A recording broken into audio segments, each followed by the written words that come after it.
In 1990, an Oregon teenager vanished without a trace, leaving her mother and father without answers for more than 2 decades.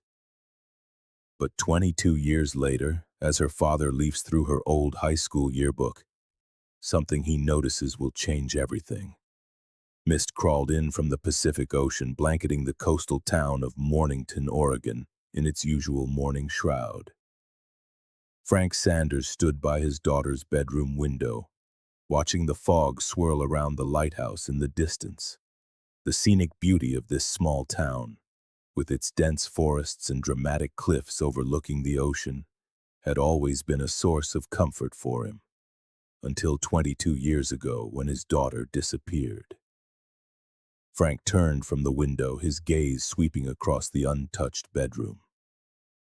Everything was exactly as Alicia had left it on that spring day in 1990, a few weeks after her high school graduation. Posters were still tacked to the walls. Her desk remained organized with textbooks and notebooks. Her closet was still full of clothes that hadn't been worn in over 2 decades.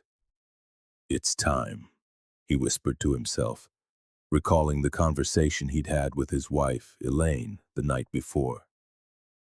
They had finally agreed that after 22 years, they needed to accept that Alicia was never coming back. Today was the day they would sort through her belongings, donating what could be useful to children in need and packing the rest away in the attic. Frank opened the window to let in some fresh air, immediately disturbing years of settled dust. He sneezed, wiping his eyes. Then he moved to the closet and began pulling out Alicia's clothes. Each item brought back a memory: her favorite blue sweater, the dress she wore to her junior prom, the faded jeans with patches she had sewn on herself. He worked methodically, placing items into different boxes, one for donation, one for storage, one for keepsakes. When he reached her school supplies, he hesitated. These represented his daughter's aspirations, her future that never came to be. She had been accepted to the University of Oregon, planning to study marine biology. As Frank sorted through textbooks and binders, he found a book he didn't recognize: Alicia's high school yearbook. Surprisingly, he realized he had never looked through it before. In the raw, painful days after her disappearance, neither he nor Elaine could bear to see Alicia's smiling face captured on those pages, frozen in time with classmates who had all moved on with their lives. Frank sat on the edge of the bed and opened the yearbook. The weight of the book in his hands felt significant, as if he were holding a piece of his daughter's life that had remained unexplored. He turned the glossy pages until he found Alicia's senior portrait. Her smile, so bright and hopeful, sent a familiar pang of grief through his heart. 22 years, he whispered, tracing his finger over her face. "I need to learn how to keep you in my heart without this ache, sweetheart." His gaze drifted to the picture next to Alicia's, her best friend, Amy Davidson. Amy's face brought back memories of sleepovers, of dinners at their table, of the girls laughing and whispering secrets. Frank realized he hadn't heard from Amy in years. After Alicia vanished, Amy had visited regularly for a few months, but eventually the visits stopped. Curious, Frank flipped to the section with individual student profiles. Each graduate had a page with a short bio and personal quotes. He found Alicia's page and read her words, written when she had her whole life ahead of her. "Thanks to Mom and Dad for always believing in me, to my teachers who pushed me to be better, and to my best friend, Amy. Don't forget to give me back my book, The Secret Garden Illustrated Classic Edition. You old grandma, I'll love you forever." Frank let out a laugh, a sound caught somewhere between sweet and bitter. The light-hearted jab at Amy was so typical of their friendship. He turned the page to find Amy's profile, reading about her dreams and aspirations. Her bio spoke of determination, of chasing dreams and standing up for yourself. Frank's mind returned to the book Alicia had mentioned. The Secret Garden had been her favorite since childhood. She had collected different editions, Had Amy ever returned it? He didn't recall seeing it among Alicia's things. Driven by a sudden curiosity, Frank began searching through Alicia's boxes of books. The dust in the room was making his eyes water and his nose run, so he decided to take the boxes into the living room where he could breathe more easily. In the living room, he methodically emptied the boxes, arranging books and magazines on the coffee table and floor. There were fantasy novels, science textbooks, nature magazines, but no illustrated edition of The Secret Garden. Frank wondered if Amy might still have it after all these years. On an impulse, he checked the back of the yearbook and found a section where students had written their contact information. Amy had scribbled her phone number with a note, "Call me any time, BFF." Frank picked up his phone and dialed the number, not expecting it to still be in service after 22 years. As he anticipated, the automated message informed him the number was no longer in use. Just then, the front door opened and Elaine came in carrying grocery bags from the farmer's market. She stopped short, taking in the scene of books and magazines scattered all over the living room. "Frank, what is all this?" Her voice was sharp with surprise and something deeper. Pain. "I was just going through Alicia's things like we planned," Frank explained, getting to his feet. Elaine's face hardened. "We agreed to sort and pack her things, not spread them all over the house. I thought we were finally moving forward, not living in the past again." "I'm not living in the past, Elaine. I found her yearbook and I was looking for something. What could possibly be so important?" Elaine set her grocery bags on the kitchen counter, her movements stiff with anger. Frank showed her the yearbook, pointing to Alicia's note about the book. "She mentioned a book that Amy borrowed. I was curious if it was among her things." Elaine sighed, a deep, weary sound. "A book? Frank, it doesn't matter anymore. Alicia's books are just collecting dust. We shouldn't bother Amy with this. She's probably forgotten all about it, too." "Do you know where Amy is now?" Frank asked, shifting the subject slightly. "Yes, I see her sometimes when I'm in town. She lives in a trailer these days," Elaine replied, beginning to unpack her groceries. "I thought maybe I could pay her a visit," Frank said tentatively. "Not just about the book, of course. It's been so long since we've seen her, and she was like family." Elaine stopped what she was doing and turned to face him directly. "Frank, I can't do that today. I have nothing against Amy, but I'm not ready to see her right now.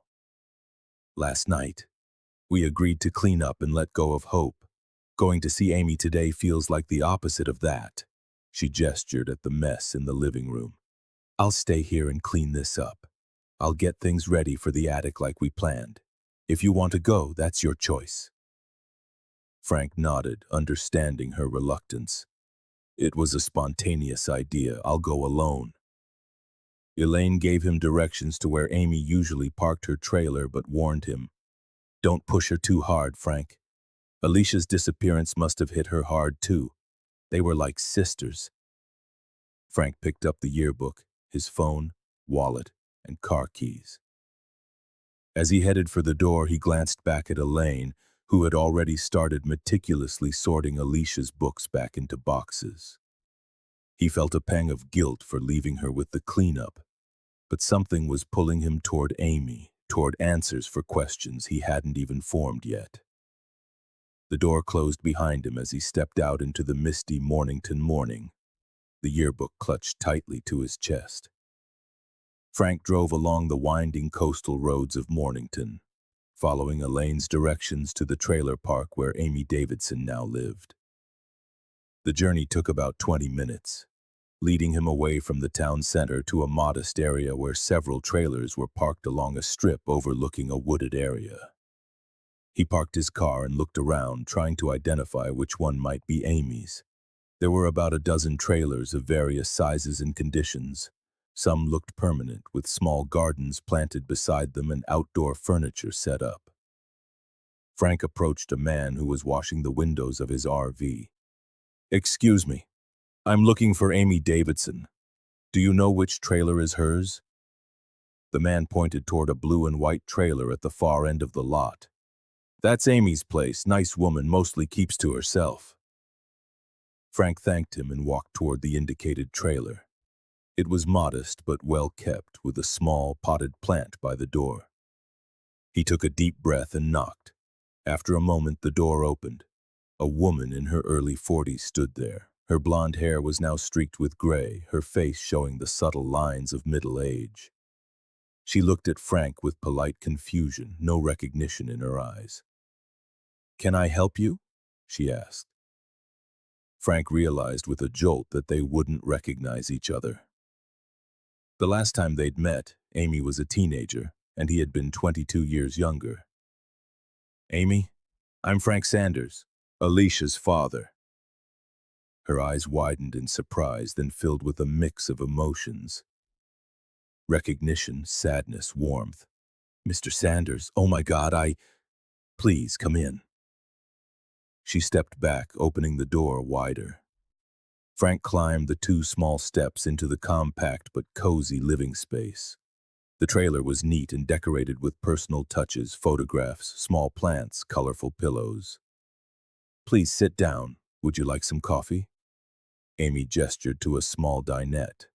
"Coffee would be nice, thank you," Frank said, settling into the bench seat. As Amy prepared the coffee, Frank noticed how her movements were deliberate, almost cautious, as if she were giving herself time to process this unexpected visit. "What brings you here after all these years?"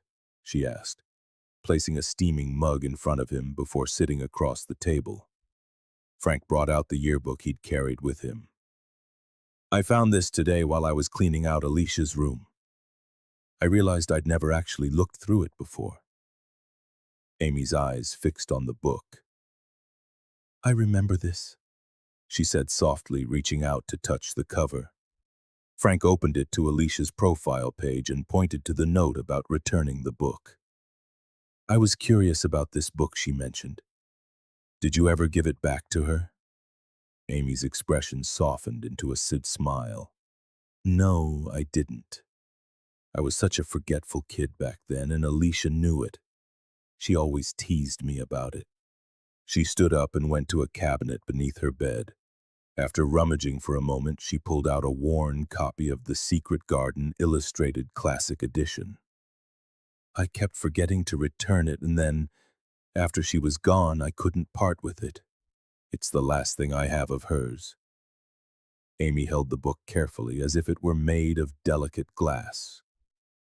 "Would you mind terribly if I kept it?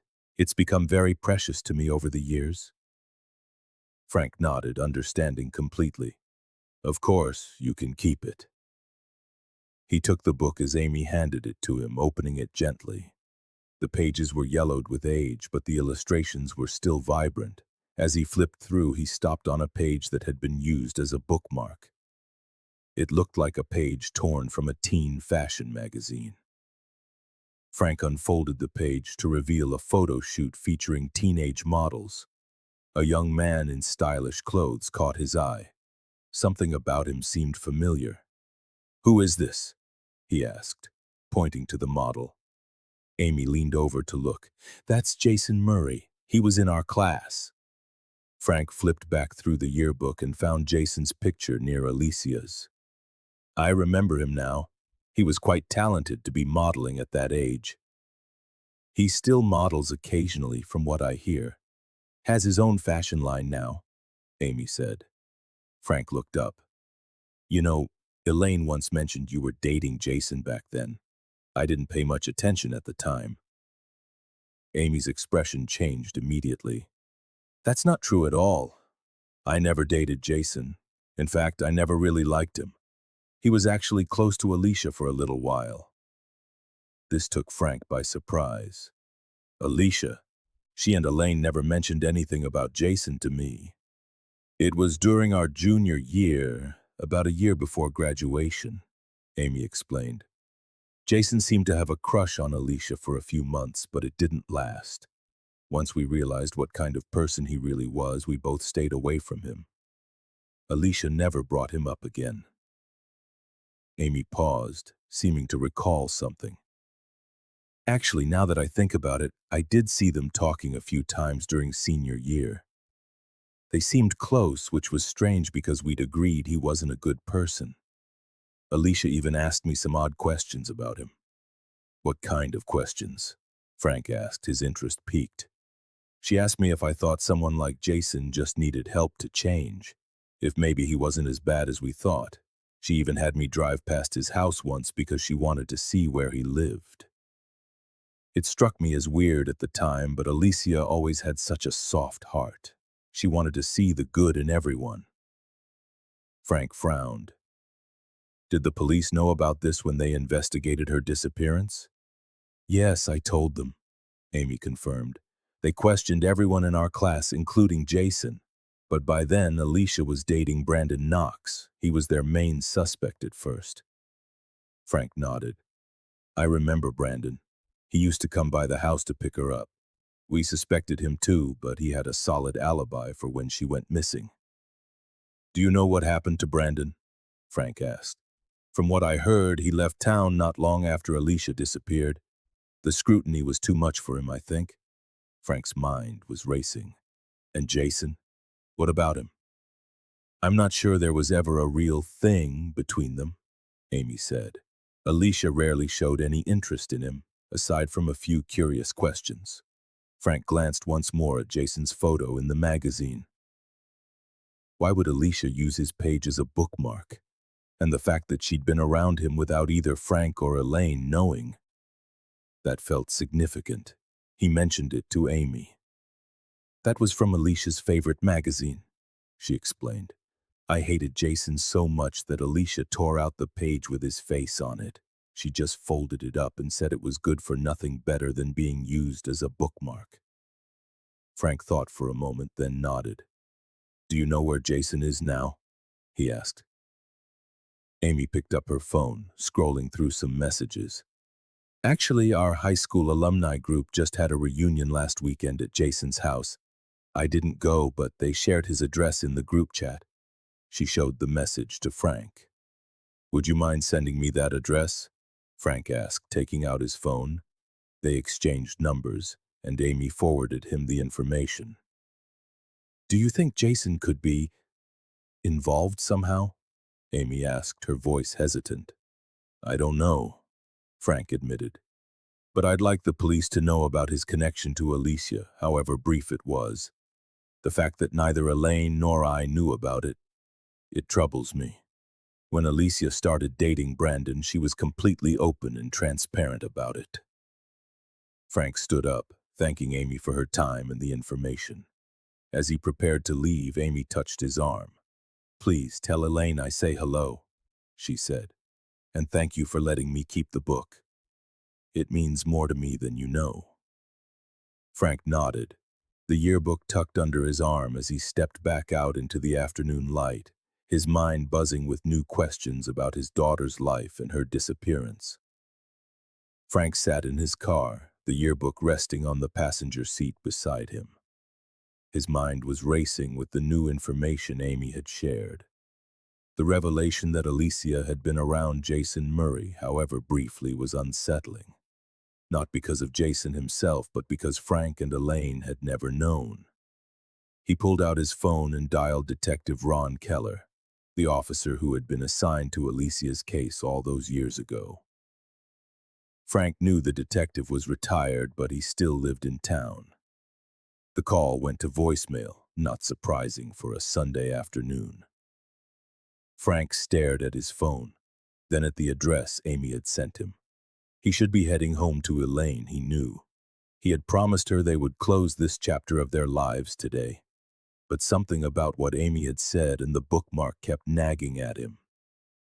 Alicia's curiosity about Jason's home, her questions about whether he could change.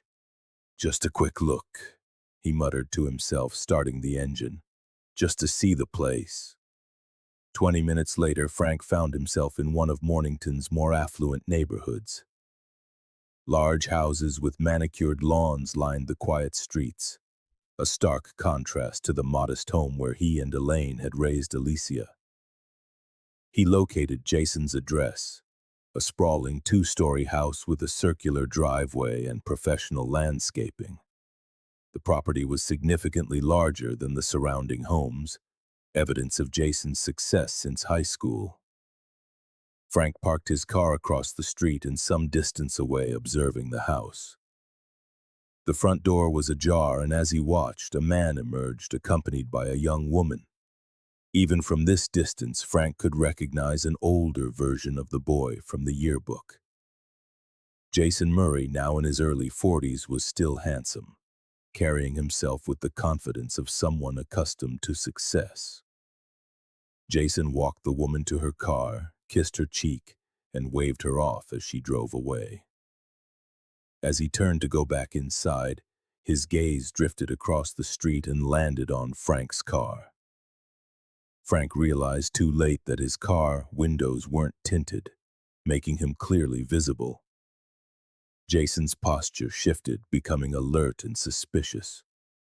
Frank decided there was no point in hiding now. He cut the engine, got out of the car, and approached the driveway. "Good afternoon," Frank called out, trying to sound casual.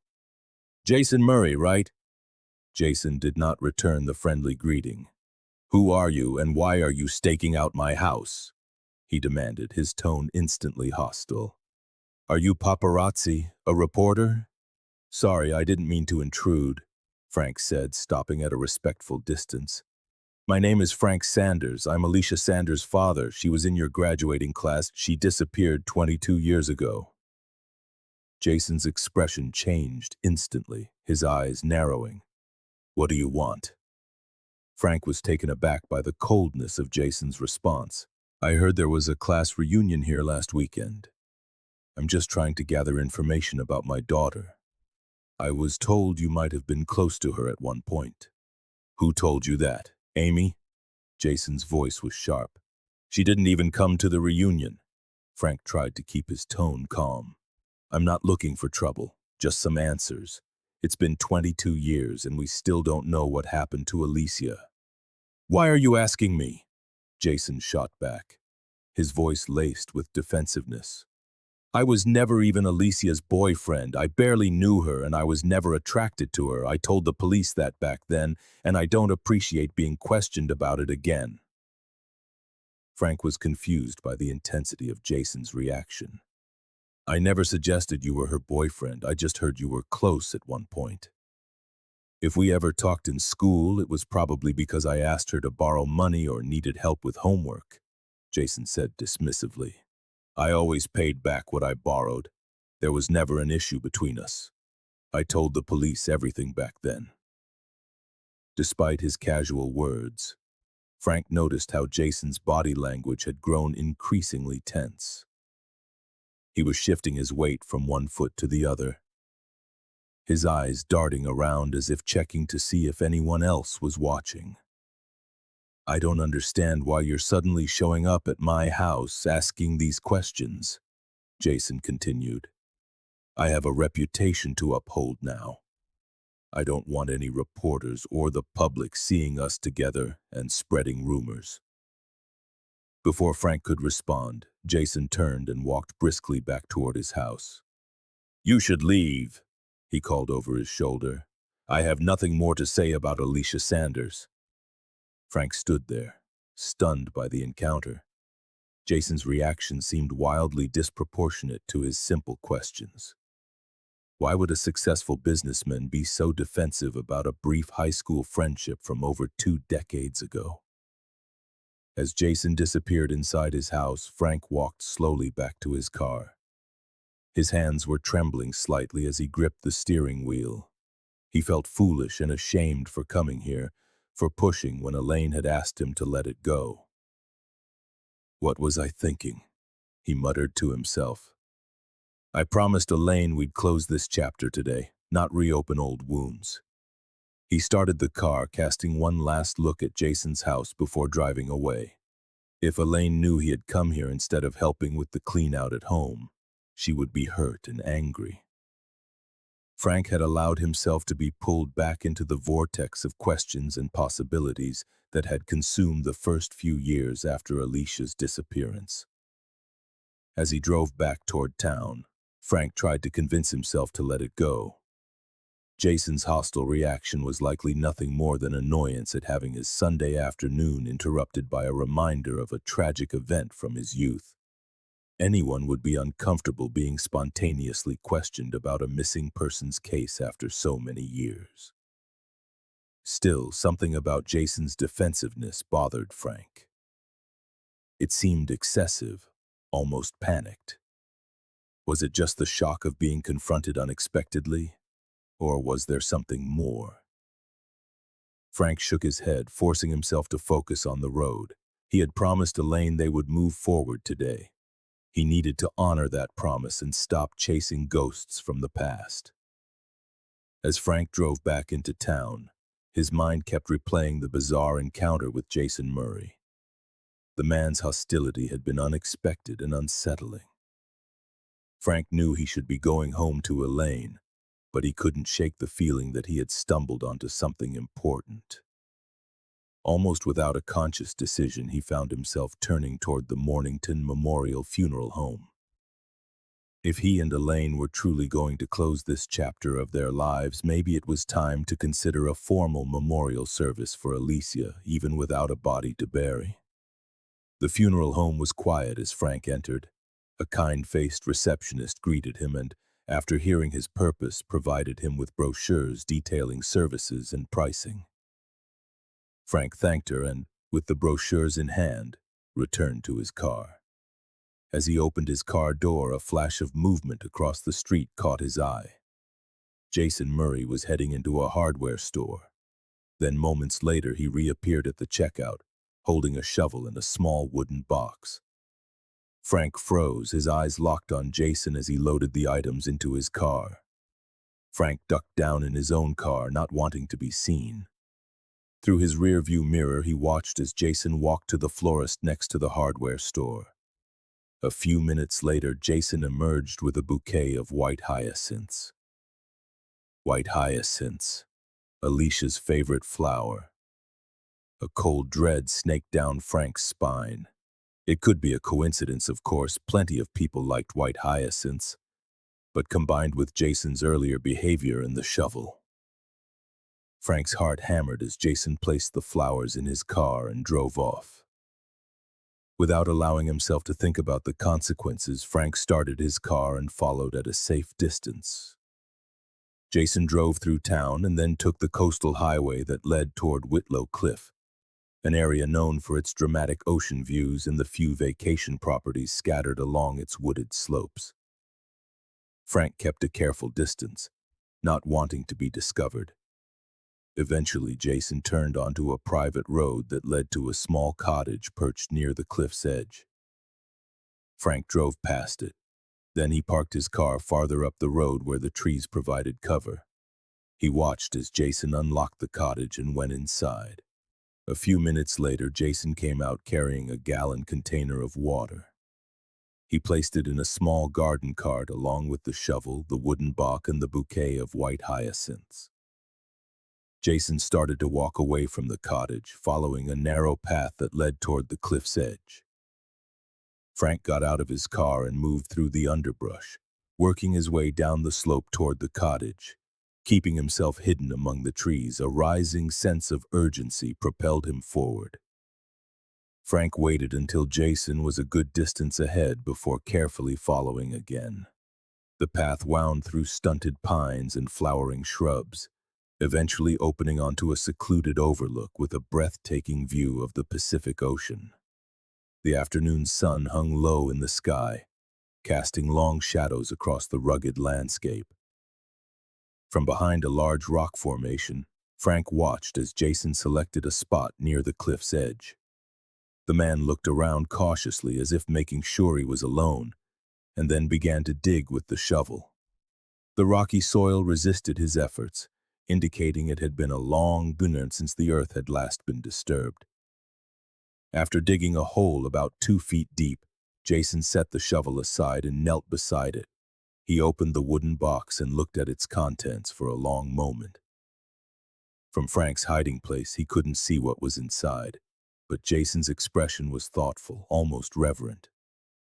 His lips moved silently, as if he were reading or perhaps reliving memories. He shuffled through papers in his hands, reading each one carefully, taking his time. Finally, Jason closed the box, but before he could secure the lid, a sudden gust of wind swept across the cliff. The papers inside the box scattered in all directions. Jason cursed and quickly shut the box before more of the contents could escape. Then he scrambled to collect the pieces of paper that had blown across the area.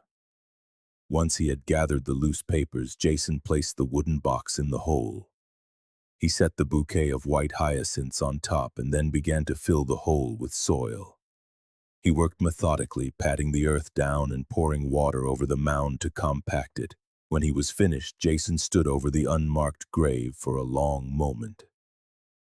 Then, in a voice just loud enough for Frank to hear over the sound of the ocean waves, he spoke.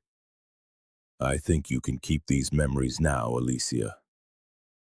The name struck Frank like a physical blow. He flinched back in surprise, his foot slipping on loose stones. He caught himself against a tree trunk, freezing in place and clamping his mouth shut to stop any sound from escaping. His heart was hammering so loudly in his chest he was sure Jason would hear it. Jason's head snapped up and he scanned the surrounding undergrowth. "Hello?" he called out, his voice sharp with suspicion. "Is someone there?" Frank remained perfectly still, hardly daring to breathe. Jason picked up the shovel and took a few steps toward the brush where Frank was hiding.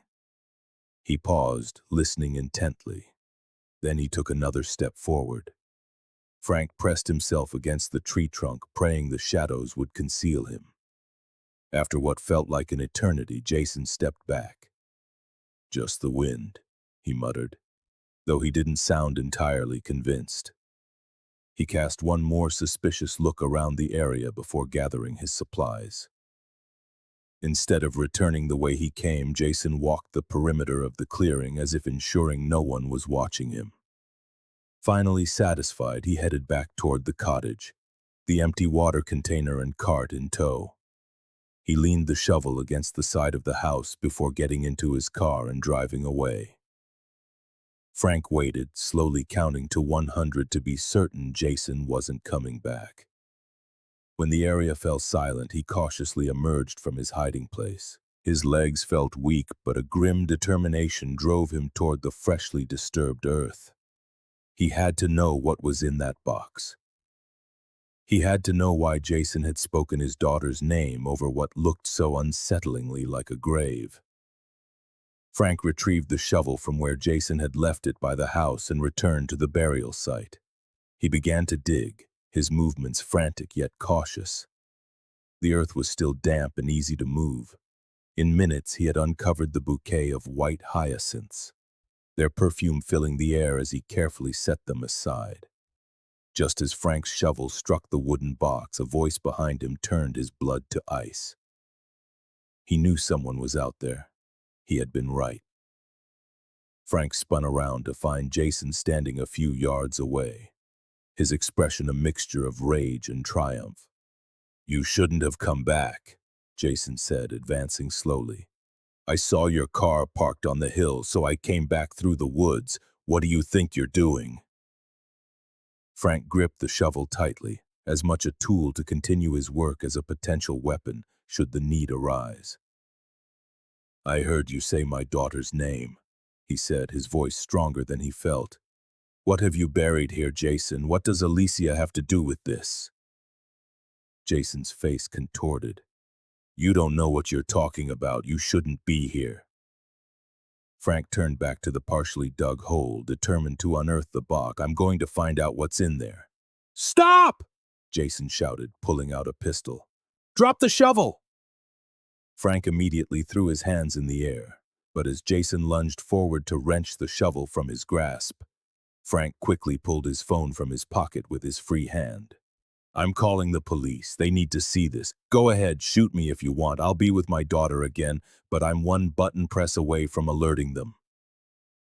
With unexpected speed, Jason slapped the phone from Frank's hand, sending it skittering dangerously close to the cliff's edge. "No!" Frank yelled. He lunged forward, kicking the gun from Jason's hand and sending it spinning over the precipice. Then he dove for the phone, his fingers closing around it just as it was about to slide over the edge. Without hesitation, he pressed the SOS button, knowing it would alert emergency services and transmit his location. "Stop this, Jason!" Frank pleaded, backing away from the increasingly unstable man. "The police are coming. Just tell me the truth. Alicia is gone. Nothing can change that now. Hiding the truth won't do anyone any good." "You don't understand!" Jason screamed, his face red with emotion. "I still have my whole life ahead of me. My business, my reputation. I can't let this ruin everything." "Did you kill my daughter?" Frank asked directly, his voice cracking. "If you loved her, why would you hurt her? She was my only child." Jason's expression twisted. "I never knew how to feel about her," he admitted, his voice strained. "She should have been more careful, stayed away from me.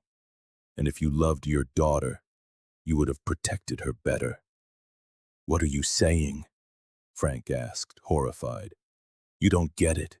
You never knew her like I did," Jason said, his words tumbling out faster now.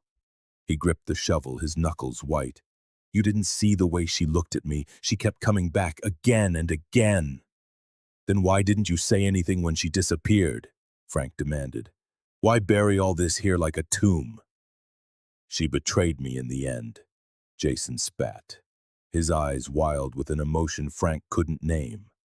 With a sudden movement, Jason lunged forward again, this time knocking Frank down with the shovel and grabbing him by the throat.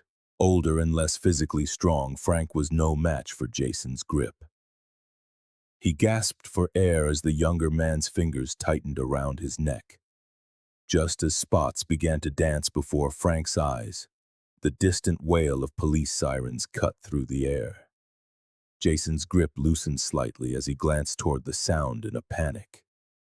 Multiple police cars were speeding up the private road, their sirens piercing the coastal tranquility. Frank choked in a breath as Jason's hold on his throat slackened in surprise. In moments, officers had surrounded them, weapons drawn. "Let him go and step back with your hands where we can see them," an officer commanded. Jason released Frank and slowly raised his hands, the shovel clattering to the ground. Two officers immediately moved in, securing Jason's wrists with handcuffs as they recited his rights. Frank collapsed to the ground, coughing and rubbing his throat. "Are you all right, sir?" The officer helped Frank to his feet. "Yes," Frank managed, his voice hoarse. "Thank you." As officers led Jason to a squad car, Frank pointed to the freshly disturbed earth. "He just buried something there. He mentioned my daughter's name, Alicia Sanders. She disappeared 22 years ago." The officer's expression turned serious. "Sanders? I remember that case. Let me get Detective Ramirez on the line." While some officers moved to secure the scene, Detective Ramirez approached Frank, handing him back his phone. "Mr. Sanders, I'm Detective Ramirez. Can you tell me what happened here?" Frank explained everything, finding the yearbook, visiting Amy, his strange encounter with Jason at his cottage, and how he had followed him to this cliff. "I know I shouldn't have followed him," Frank admitted. "But when I saw him by a shovel and white hyacinths, Alicia's favorite flowers, something just didn't feel right." Detective Ramirez nodded. "You said he buried something here?" Frank gestured to the fresh mound of earth. "He buried a wooden box in the flowers. Before that, the wind blew some papers out of the box and he gathered them up, saying something about Alicia getting to keep these memories now." The detective signaled to a forensics team that had arrived. "Let's see what we've got."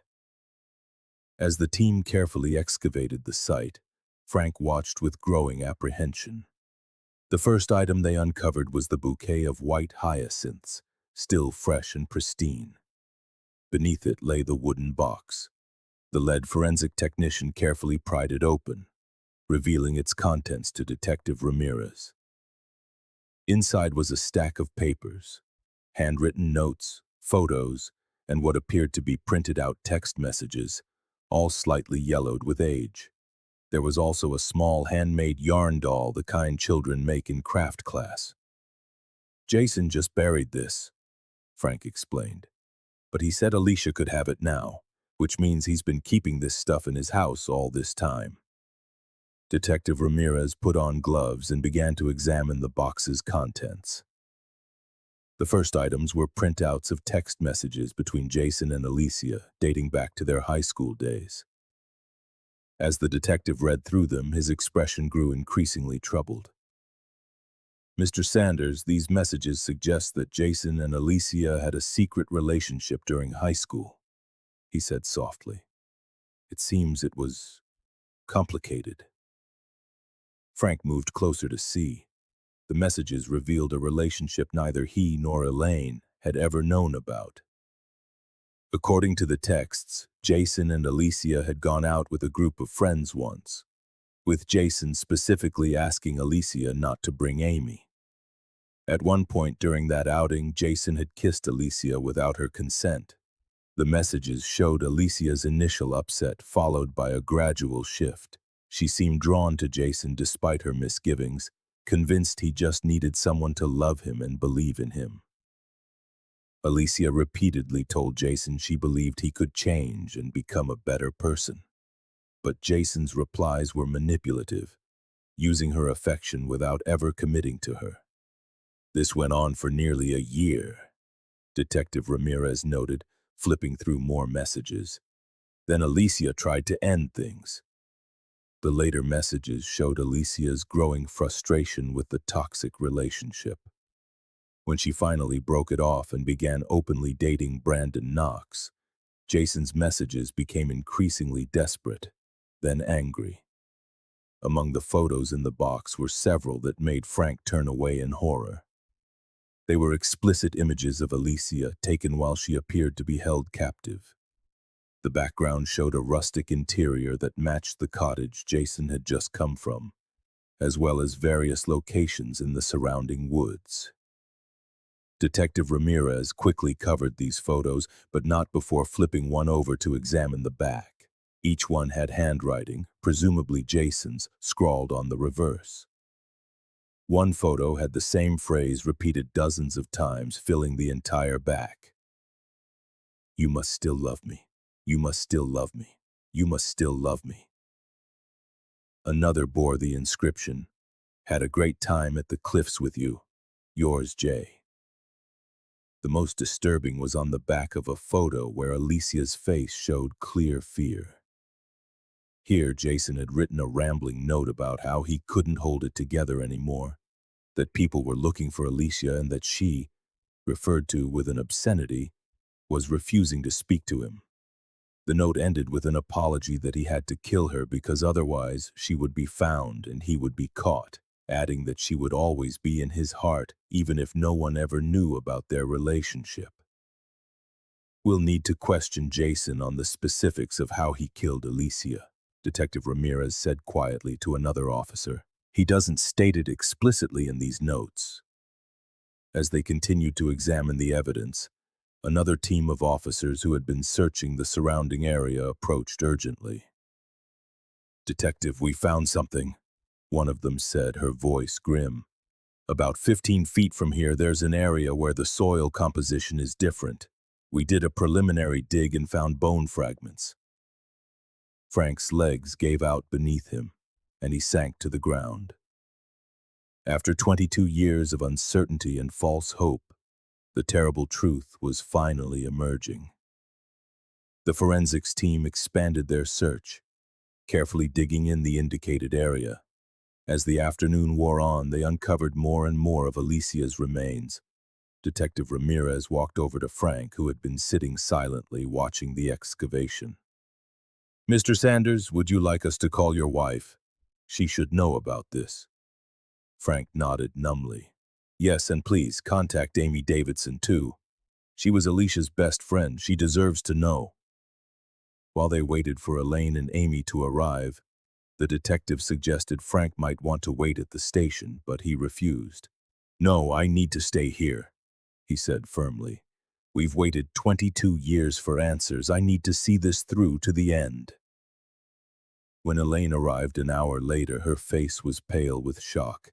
She ran to Frank and they clung to each other as Detective Ramirez gently explained what they had found. Amy arrived shortly after, her eyes red from crying on the drive over. The three of them stood together at the edge of the crime scene, united in grief as the full extent of what had happened to Alicia was revealed. Elaine turned to the detective, her voice trembling but determined. "We want to move her remains from here. She deserves a proper burial somewhere peaceful, not this terrible place where he left her. We'll arrange for that as soon as the forensics team completes their work," Detective Ramirez assured her. "It shouldn't be more than a day or two." Amy approached the unearthed evidence, tears streaming down her cheeks. Her voice broke as she whispered, "Why didn't you tell me, Alicia? We were best friends. I could have helped you. We used to talk about girls falling for guys like Jason and laugh about it together. I don't understand." As the sun began to set over the Pacific, casting long shadows across the cliff, Frank, Elaine, and Amy held a vigil over Alicia's remains. Finally found after 22 years of searching, waiting, and wondering. "She's coming home," Frank whispered, holding Elaine's hand tightly. "At last, she's coming home." A week later, a small flotilla of boats gathered off the coast of Mornington, just below Whitlow Cliff. The day was unusually clear for the Oregon coast, with sunshine glinting off the gentle swells of the Pacific Ocean. On the lead boat were Frank and Elaine Sanders, along with Amy Davidson, Detective Ron Keller, who had come out of retirement to offer his support, and Detective Ramirez, who had overseen the final resolution of Alicia's case. On the boats that followed were Alicia's former classmates, teachers, and the principal from Mornington High. News of Jason Murray's arrest and the discovery of Alicia's remains had spread quickly through the small coastal town, shaking a community that had never fully healed from her disappearance 22 years earlier. Frank stood at the bow of the boat, a small urn in his hands. After careful consideration, he and Elaine had decided against a traditional burial in the cemetery. Instead, they chose to release Alicia's ashes into the ocean, freeing her spirit from the place where she had been confined for so long. "We gather today to finally say goodbye to Alicia Sanders," the minister began. "For 22 years, her family and friends have carried the weight of her absence, the pain of not knowing. Today we lay that burden down and commend Alicia's remains to the sea, where she will never again be bound or confined." Elaine stepped forward to stand beside Frank, her hand on his arm. "Alicia loved the ocean," she said, her voice carrying across the water to the other boats. "She was studying to become a marine biologist. She would have loved knowing she will become part of the sea she adored so much." Frank opened the urn, and with Elaine beside him, they scattered Alicia's ashes into the water. White hyacinths followed, tossed from each boat, creating a floating garden on the ocean's surface. Amy stepped forward, tears streaming down her face, and placed the worn copy of The Secret Garden upon the waves. "Goodbye, my friend," she whispered. "I'm sorry I never gave you back your book." After the ceremony, as the boats turned back toward the shore, Detective Ramirez approached the Sanders with an update on the case. "Jason has confessed," he told them in a low voice. "He's given us the full story of what happened." According to Jason's confession, he had held Alicia captive at the holiday house for several days after abducting her. He had been obsessed with her since their brief relationship and couldn't accept that she had moved on with Brandon Knox. He said he promised to make their relationship official if she would just break up with Brandon and tell everyone she'd gone on a solo trip to celebrate graduation, Detective Ramirez explained. But Alicia refused. She told him that after years of trying to love him, of believing he could change, she had finally realized he was broken beyond repair.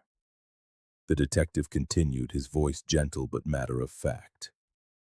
"Jason said her words wounded him deeply, They got into a physical altercation when Alicia tried to escape. They struggled at the edge of the cliff, and according to Jason, Alicia almost managed to push him over. In his rage, he overpowered her and struck her several times with rocks. When he realized she was dead, he panicked and buried her body instead of calling for help. Amy wiped away fresh tears. I remember when Alicia started asking me about Jason, wondering if he could change. I never understood why she was so interested in him when I knew how much I disliked him. I had no idea they were secretly involved. She turned to Frank and Elaine. I'm so sorry. If I had known, maybe I could have warned her, protected her somehow. None of this is your fault, Amy, Elaine said firmly. Jason was manipulative and dangerous. Alicia believed she could help him, and he took advantage of her compassion. Ron Keller, the retired detective who had spent years searching for Alicia, shook his head sadly. Since Alicia never publicly dated him and Jason had no record, we focused our investigation elsewhere. Brandon Knox was our prime suspect at first, given he was her known boyfriend at the time. Jason must have just carried on with his life, and no one ever looked at him twice. As the boats docked, Frank looked out at the ocean where the white hyacinths were still visible, bobbing on the waves. 22 years of uncertainty had finally ended. The grief was not gone. It would never truly leave, but there was a sense of finality, of closure. That evening, Frank and Elaine sat on their back porch watching the sunset. Elaine had placed a framed photo of Alicia on the small table between them. Not the formal yearbook portrait, but a candid shot of her laughing on the beach, hair wild in the wind, face full of joy. I think we can finally move forward now, Elaine said softly, reaching for Frank's hand. Not forgetting her, but remembering her as she truly was, vibrant, loving, and full of compassion. Frank squeezed her hand. She was so much like you, that desire to see the good in people, to help them be better. And she had your stubbornness, Elaine replied with a sad smile. Once she decided someone was worth saving, nothing could change her mind. They sat in companionable silence for a while, their shared grief no longer a wall between them, but a bond that had withstood the worst that life could throw at them. I just keep thinking how young she was, Frank said finally. How innocent. Despite everything, she believed in the power of love to transform people. It's not a bad thing to believe in, Elaine answered. The world needs more people willing to see the potential for goodness in others. Alicia's mistake wasn't believing that people could change. It was thinking she alone could make it happen. Frank nodded, understanding the truth in her words. I just wish she had told us about Jason. Maybe we could have helped her see the danger. We'll never know, Elaine said softly. But I believe that wherever she is now, she knows how much we loved her, and she knows we never stopped looking for her. As darkness fell over Mornington, stars began to appear in the clear night sky. Frank thought of the journey that had started just a week earlier when he found that yearbook. How a simple note about a borrowed book had led to answers they had sought for 22 years. The mystery of Alicia's disappearance was solved, but the deeper mystery of how to live with the loss remained. Yet, for the first time in decades, Frank felt a sense of peace. Alicia had been found. She was no longer lost to the unknown, but a part of the sea she had loved, free and unburdened. And Frank and Elaine would go on living, remembering, and perhaps, finally, healing.